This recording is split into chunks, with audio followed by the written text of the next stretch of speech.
Like it's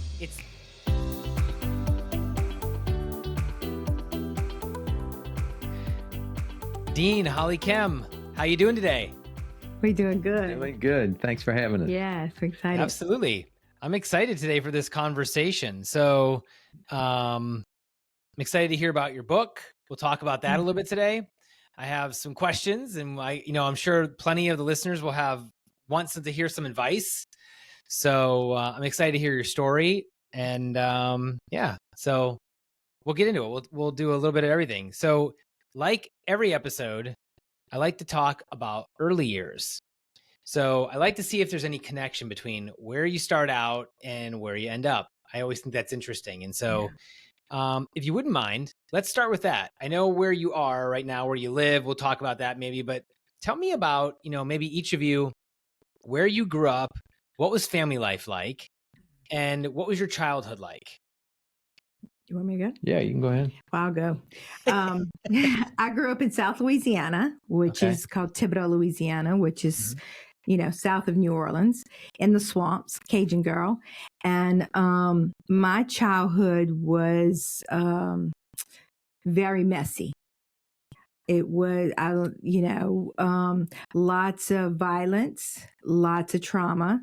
My parents, I'm 64. My parents were divorced. My sister and I were the only children in our little elementary school that their parents were divorced. And it's very Catholic community. So my mother was the Scarlet, and my mother was not mentally well and was very violent. Needed lots of silence and, just not well. And so I have two dads, and they were both workaholic, high functioning alcoholic. And so she could pull it together, not with the first dad, but with my stepfather, my pops, she could pull it together when he was around. Mm-hmm. But when he was not there, it was not a pleasant place to be. But I did have a grandmother that lived 5 hours away where my dad lived. And she saw me, she loved me, and she imparted her heart to me. And I think that even though I became very destructive at a point in my life, her love was what carries over to today. Interesting. Yeah. Maybe let's go to Dean. I have questions back. I have questions for you.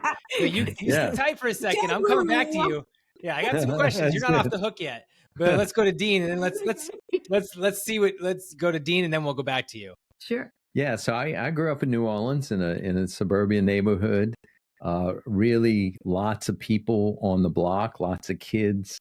I was one of those kids that would leave at dawn and come back at dusk, right? And constantly playing. It was really a good time. I mean, I was active in every sport under the sun. I had lots of friends. Things were real well. I think probably my most challenging time was probably later adolescence when my dad's drinking escalated.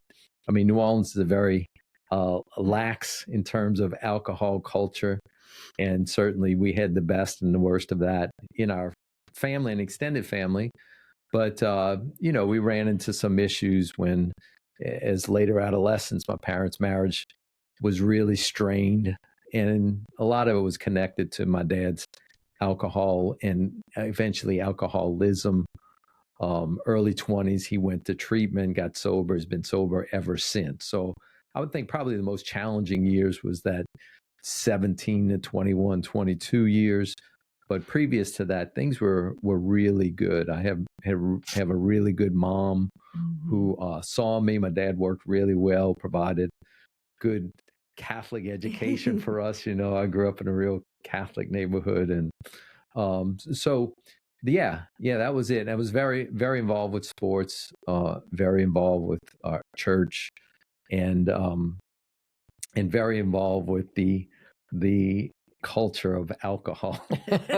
So right? Yeah. Put all that together and you get a nice little mixture, a unique mixture.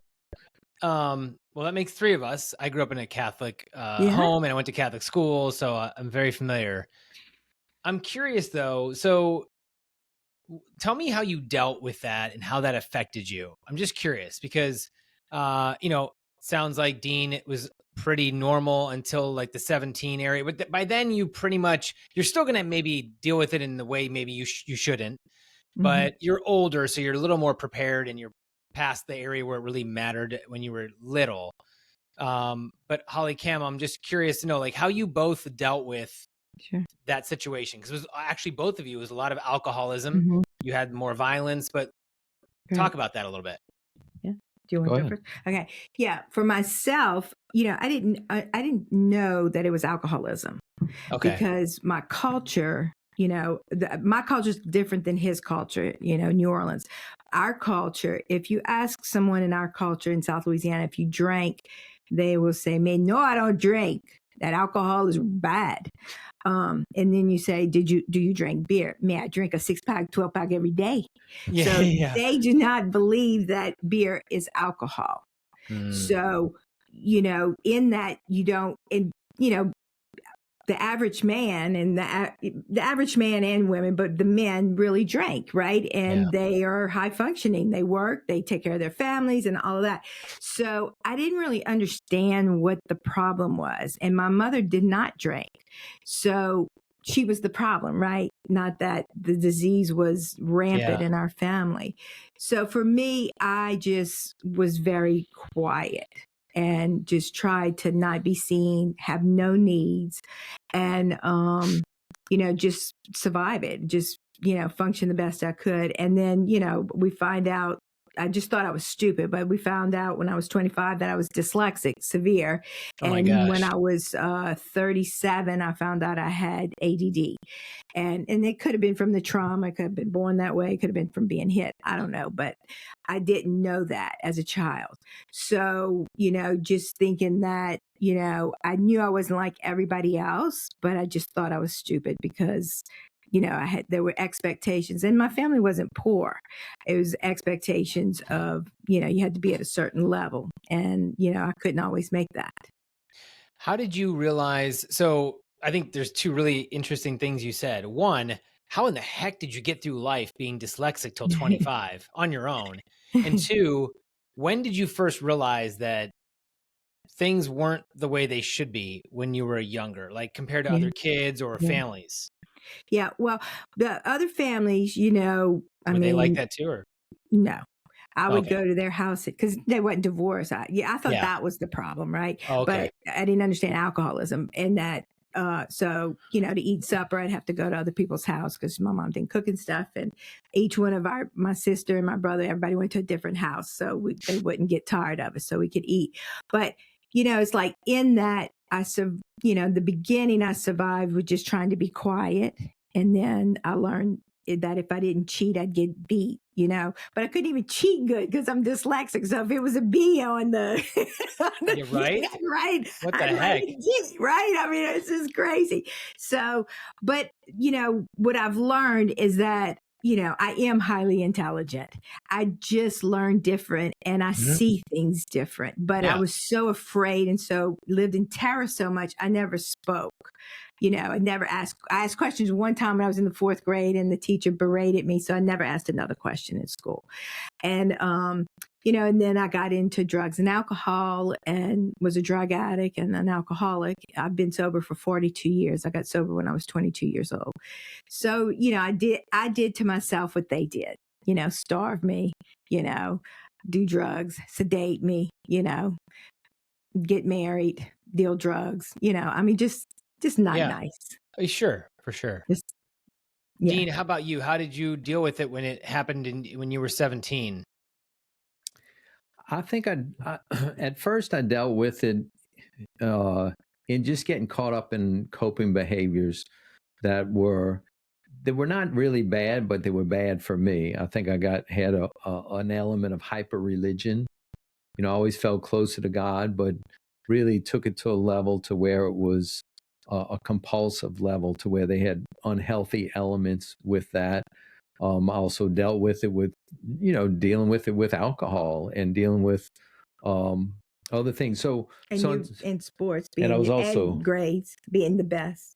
yeah, Smart overachieving boy. in Yeah. school, overachieving in sports, which was all accolades, but it was driven by a passion, but it was also driven by escaping from what was happening emotionally. And so when I became awakened to what the situation was and how that all evolved, being Catholic, you'd understand the story was that I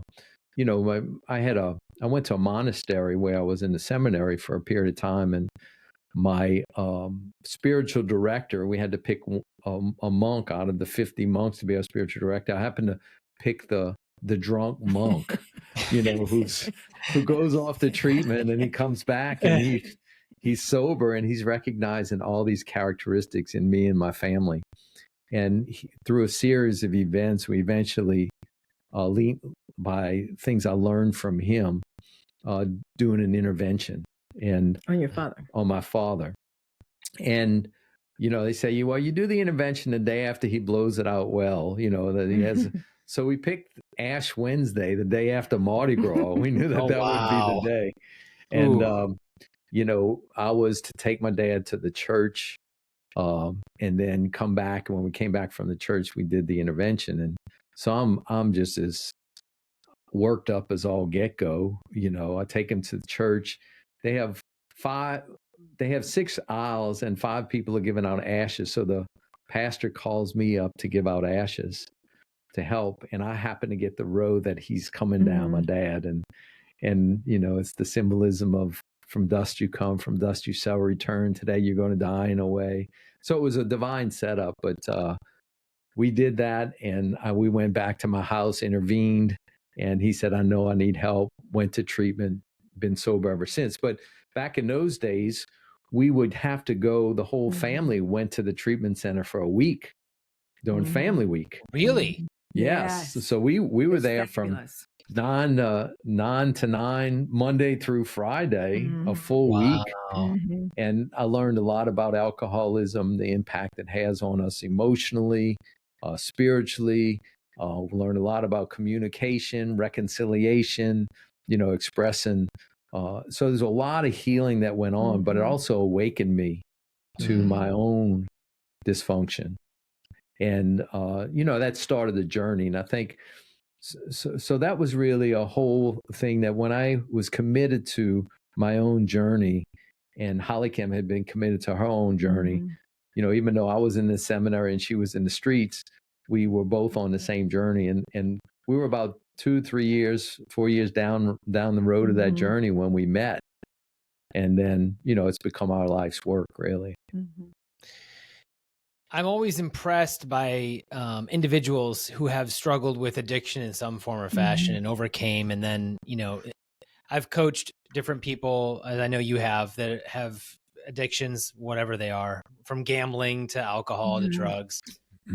It's a lifelong situation. And I wonder how many people out there actually drink that aren't diagnosed alcoholics. Sure. There's so many. I feel like it's so commonplace because people drink all the time and a lot of them just drink too much and that kind of thing. But that's really impressive. So, okay. So how did you go from what you experienced in life to what you do now? Like, what was that path like for both of you? So yours started a little later. HollyKem, yours was for, you didn't know it, but it was something you had experienced most of your life. So at what point were you like, hey, this is what I want to do? Well, I always say my alcoholism, my drug addiction, this is my consequence. Because and my parents, because if I believe truly that I would have been a dancer if there would have been some stability in my home. But because of what I lived, what I learned to survive, and then, not wanting to be a survivor anymore, wanting to be alive, is why I took the journey. It's like being in recovery. A lot of people don't know what that means. I think it's doing some kind of program, but it's not. You're recovering who you really are, who God intended you to be. So in that recovery of learning who I was already married before I met Dean, and, convicted felon and all that fun stuff, and, ended up divorced. And this was something that I had gone to treatment when I was 15 months sober because I was very suicidal. I went to outpatient, then I went to a halfway house. And through that, they had a job opening about 6 months later, and I happened to call there about my taxes or something. I needed something. And I was just asking about what was going on. And she said that Tommy was leaving. And I said, well, I don't know what Tommy does, but I'd love if I could work there, maybe at night or whatever. And, I went in and I started getting trained as a substance abuse counselor. And I've been on that, learning and educating myself through that for the last 40 years. So through that process, there was a gift. And I think because of my strength internally to not allow addiction to win me. Mm-hmm. It was like, I'm not a competitive person, but when it came to this, I was going to win, whatever it took. And through that process, I began to have a passion and a fire that if there was anything that I had that I could learn and give to another human being to keep them from suffering just one more day, that I wanted to give it. And then that's where the passion came and the gift came. And I think because the intention of my heart was pure, of really wanting to hold other people's hand and teach them how to love themselves, because it's a lifetime journey. Everything's a lifetime journey. You just don't know it, right? So, for us, it's learning to say no to things that will sedate us and how to learn to live without sedation on every level, on everything. So I don't miss anything that God has for me. I love it. Dean, how about you? When did you know you were like, hey, this is something I want to do? It really evolved. You met me. No, I'm joking. Yeah. I'm joking. Well, that's a given. I'm joking. So, it's really interesting. I mean, I had two paths when I finished high school. I was an athlete, played baseball, and then I also had very, very good. Played with Bo Jackson in college. Yeah. Wow. And and then I also was had an encounter when I was 16 years old at a Catholic high school retreat that made a tremendous impact on me. And so, if you grow up Catholic and you have an encounter with God, you think priesthood kind of thing. So I couldn't think beyond that. But so I knew that there was a calling in a sense that I felt attracted to that had to do with serving and caring and loving. And I also had this passion for sports. And when that passion for sports lifted, then I pursued this other route. But eventually I left the seminary because it really wasn't a lifestyle that I was okay with. And it also had the limitations of that hyper-religiosity that, I certainly believe in the Catholic Church or Christian churches, but my relationship with it wasn't healthy. So I had to leave that. And that sort of evolved into counseling and coaching. I mean, it was kind of the same thing. And being committed to my own growth process, I think, I always say that our greatest secrets can become our greatest treasures if we do the work. And, so coming out of a family that was impacted by addiction, coming out of my own struggles with that, coming out of learning to become emotionally awake and to communicate and learn to live in my body and learn to recover, and all those things became really the gifts that I've been able to give to other people and continue to be that. And so I think it's just an evolution of that. Our greatest secrets either become our place of our greatest shame, or they get transformed and there's no shame about it. And it's the elements that we give life to others. And HollyKem and I have shared that same passion. So that's how it's really evolved over the years. That's really neat. So let's talk a little bit about what you see and what you typically do and how you help people. Let's transition to that a little bit. So, you mentioned, HollyKem, about, I think what I take it as from what I do as saying no to some things that we should say no to. And I think part of what you said, and I think that's more about also aligning with your values and living your full life. And so I think we're probably on the same page with that. So tell me a little bit more about what you see, like the most common things that you're seeing with people out there today, and how do you help them? What's the process you're using to help people get from where they're at to where they have to go? Just that's kind of a general question, like vague, but That's okay. I got it. Yeah. For me, I think that what's been interesting is that a long time ago when I first started working, I worked with people that were maybe a month to 3 months sober, and then went into working with people that are just getting sober. Mm-hmm. And then I started specializing with people that were 5 years sober. And through that process, becoming a life coach, board certified substance abuse counselor and a life coach, and then being ordained as a minister. And through the process, being able to work with all humans, right? That a lot of times they came for one thing, either their marriage or they want to be married or they're using or they don't want to use anymore or they don't know how to do something, right? There was one thing specific that kind of messed them up or was messing them up, but they're functioning, right? But it's just not enough. And today, even working with people that have everything like a pro basketball player, but he really sucks at free throws. So he gets a coach for that. So we go from one extreme all the way to that, but always the answer is the same, to go all the way, no matter where you're starting on the scale.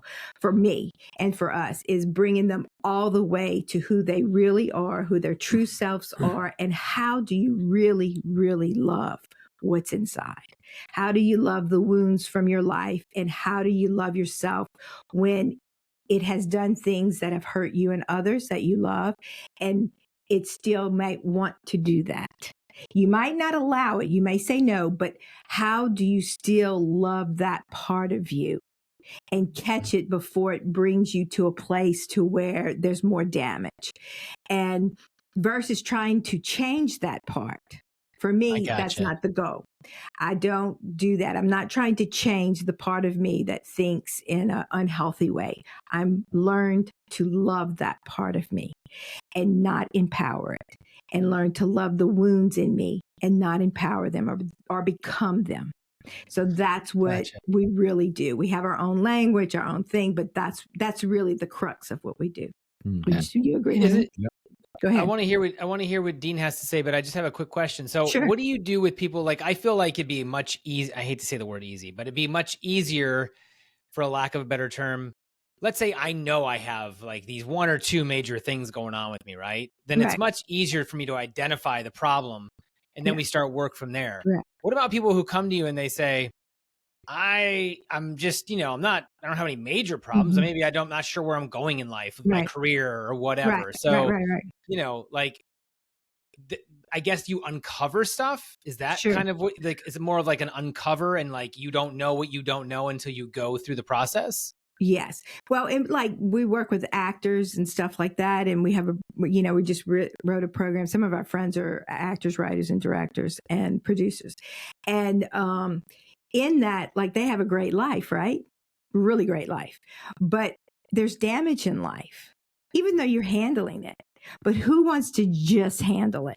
So it's like, and one of the biggest problems, the hardest client to work with is somebody that comes from neglect, because you can't see what you never got. So a lot of times they'll come in and they know things aren't perfect or right or something's missing, but they don't have no idea why. So in our process, it's always asking lots and lots of loving questions and lots of hard questions, and just helping them connect the dots with kindness and love, and being able to walk that journey. We call it a roadmap, just walking that roadmap and keep going, but always with love, knowing. And they're always like, well, what am I going to find? I'm like, you already lived through it. It's done. What we're going to find is things that we didn't realize how they connect, and why things are kind of maybe a pattern, and how to really love that, and then get to where it is where the answers come. where I can really have inner peace. I can really get it silent. That doesn't, inner peace people think that that's a lifetime, every day, all day when I reach it. No, it's how to get there. And when I get there, once I get out, as Dean always calls it, out of the river, out of the roadmap, get back, I'm back on the bumpy road, is how do I get back to the inner peace? And that's the process that God has showed us that we do and teach. And we don't just want to do it with you. We want you to have the lifestyle to leave us and do it. So we want to train you in what we've learned how to do and what we've been teaching for 30 something years, and give it to you so you can do it. And, then you don't need us. I mean, you may choose to be with us, but that's real different. Yeah. Dean, you got something? Should we let him talk now? I guess we could. Go ahead, Dean. What do you got to say? I don't know if you had something. It's interesting when a person comes, right, just like you do with coaching, there's an identifying problem, right? Or they wouldn't come. And they may not have clarity about it. So I think the way we approach it is we use a specific paradigm to help people slot things, but we ask questions. What are three things that you do when you're stressed out that are unhealthy behaviors? What are three experiences any time in your life that have been difficult for you that you haven't fully overcome or you had to overcome? What are the three best characteristics about you or people say about you? So we start slotting into the slot of the wounds that we've had, of our coping behaviors that we've developed, and who we really are. And once we start getting clarity on what those different buckets are, then we start applying the problem with that paradigm, and it actually creates lots of insight and lots of understanding. And as you know, awareness is the first step of change. And then secondly, after the awareness, is to implement and to do something about it. So we work on creating that awareness through this roadmap we call the Voices Within.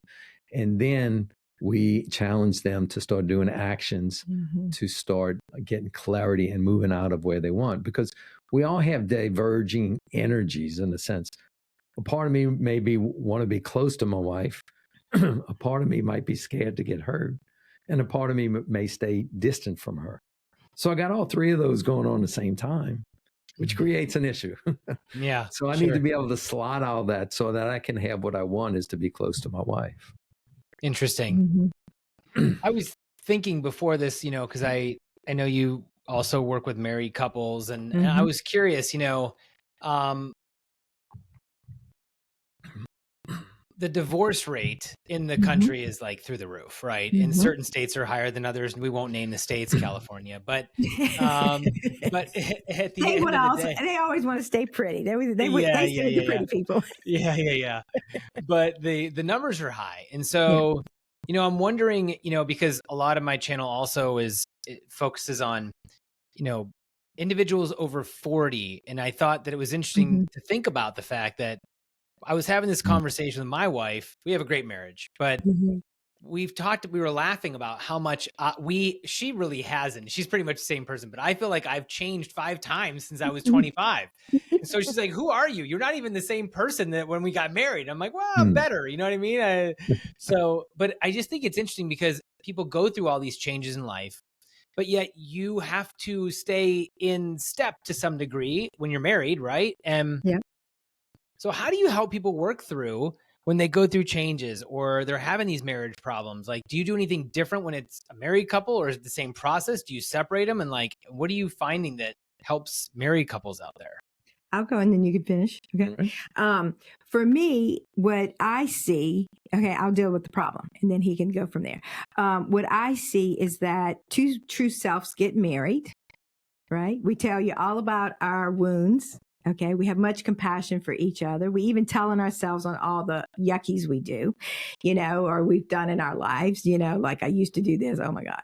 And so where the true selves get married. And then as life goes on, our spouse does something, not on purpose, usually 95% to 100%, but they do something that triggers those old wounds.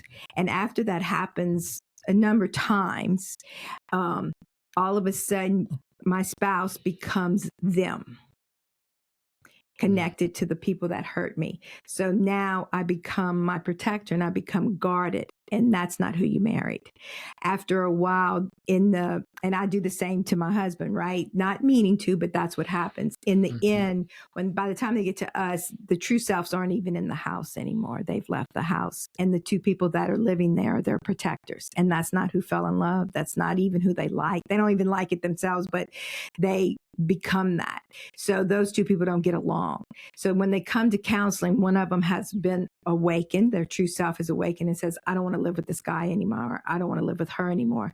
And who are they really talking about? They don't want to live with the part of them that is protecting them from ever being hurt again. So they come to us. And then what do?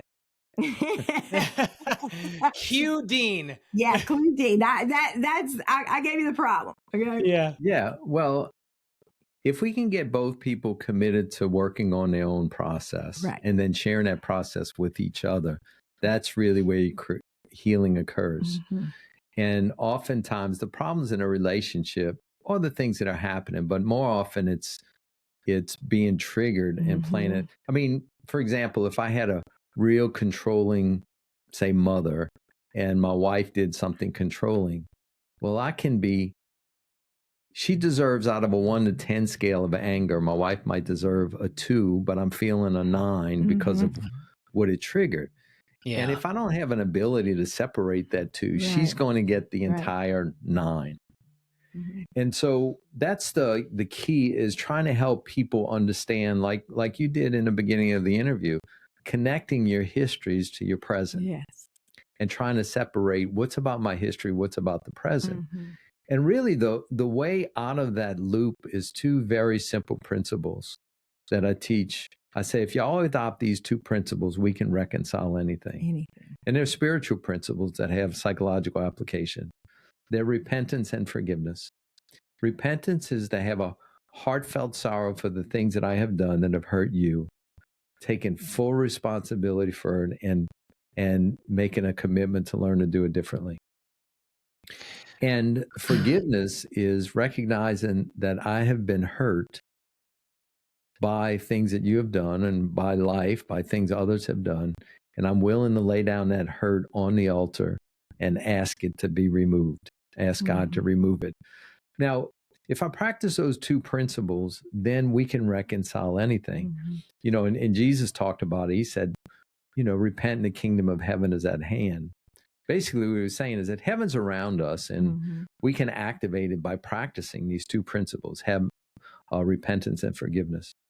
But the opposite is true too. If you want hell in your relationship, never apologize and never forgive. And I promise you, you'll have lots of hell. Works out just great. Yeah. Every time it works. Yeah. And so really, if you get the couple to come and they really get committed to that, not only repenting to each other, but the things in life, and forgiving not only each other, but forgiving the hurts in life, then there's great restoration that goes on. There's a lot to be said about that, but that, in simplicity, is that if we get them committed to those principles and they have buy-in to say, okay, I understand that this is what I need to practice, then we can reconcile really anything.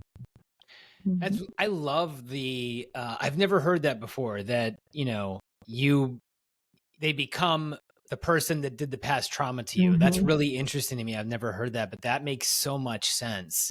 Yeah. How much, I mean, I know the answer is communication. I feel like communication is a big part of a lot of problems, whether it's business coaching that I do or whatever. What do you recommend for married couples as far as communication? Like, where do you see the gaps there? I mean, obviously what you just said was great. Is there a regular cadence of communication, or something they should do on a regular basis to make sure that they don't get too far apart with these things? Because I feel like if you're communicating and you do something that you start becoming some person, but we talk about it and we nip it in the bud before it actually gets blown out of proportion, that might help. Or no, am I off? Well, I'm going to go in there and let you. Okay. There's skill, and that's what you're talking about. Okay. There's skill on how to communicate. And then the other side for me, I'll let Dean talk about skill. The other side for me is that in that process, if I don't know who I am, and what's going on internally, then it's going to come out like 2 or 3 messages. Like I'm gonna be giving double messages. Like I miss you, but I can't stand when you come home. Gotcha. You Yeah. know, so Gotcha. it's like if I don't get what's happening internally, and that's where the work comes in. If I don't get my own self and I can't separate and communicate that correctly, it's always going to be in a mess and confusion. Where then you have, you know, so mine is do the work, and then there's the skill. So you want to go with the skill? Yeah. The guideline I use is that you have to make a commitment to be direct, honest, and loving. Right. You have to make a commitment to that if something's going on, you need to be direct, you need to be honest, but you need to do it not angrily, but lovingly. If we can do that, and that becomes a guideline for communication, we're going to be able to work through a lot of stuff. I also think that there's the guideline of grace. In John's gospel, said Jesus was full of grace and full of truth, right? And grace is to have an unconditional acceptance of where a person is at that moment, and just being an embracing of the other person. Truth is communicating from my perspective as true as I see it. Now, both of those elements are important, but I always say you need to lead with grace and then you speak truth. Right. If you get the order mixed up, you're going to create a mess. If you lead with truth and then give you grace if you accept my truth, then it doesn't work too good. It doesn't work too good. And so I think that's a real key, is practicing that. And there's lots of fruit that's gone from it. If you're just graceful towards someone and you accept someone where they are and you don't speak truth, then you enable unhealthy behavior. If you speak truth and then you don't have grace, then you might be communicating what's true, but you're probably creating more damage than you're helping. Like I could be late all the time and my wife could say, "You're very inconsiderate SOB because you're never on time and you're always late." Okay, well, it may be absolutely true, but she's probably not going to get the best response from me. But if she says, "You know, honey, it works out so well when you get home on time, and I understand that you have a lot on your mind, and yet you work really hard, and it really works out well when you make it home on time, and it's very disruptive when you're not." Now, if she honors who I am and what I'm doing and sees things from my perspective, is very graceful. Look, when she tells me the truth, I'm like, okay, I'm going to work on that. I'm going to work on that. So in a couple, that's what I say. Those simply in communication, direct, honest, and loving, lead with grace, and make sure you speak the truth. I love that. That's great advice. I like that a lot. I feel like I could talk to you guys for another 2 hours. I know we could. Tell me about the book, because I want to make sure people understand that you have the book and where they can get it. And where would you like people to go if they have questions or they want to get in contact with you? Okay. You want me to? Yeah, go ahead. Our website is called I Have a Voice. Don't you have a voice? IHaveAVoice.com. And there we have our book, A Roadmap to the Soul. We have our YouTube channel, which has over 300 free videos on all subjects. We have our podcast there. What we do is we do live coaching like this. So somebody comes on with a problem and Dean and I coach them instead of just talking about it. Yeah. So we do that. And what else? And the book is there. You can get that. A link for the book. And then we have Transform You, which is our 4-month coaching program for individuals and couples. And you can get information at IHaveAVoice.com. Right. It's an online course. Yeah. Yeah, it's a great online course. That's what we were doing before we got here. So we do live Zoom calls. We offer that twice a week, and it's a 4-month course. So it's good. Love that. Well, I appreciate you coming on. I think that I know that a lot of people got a lot of value out of this, and we might have to do this again, because I feel like we could have gone on for another hour for sure. And we won't be late next time. We apologize. No, you're good. You're good. No, you're good. But I appreciate it. And thank you for being here. Oh, thank you. You're welcome. And we'll catch everybody on the next episode. Take care, everybody. Yeah.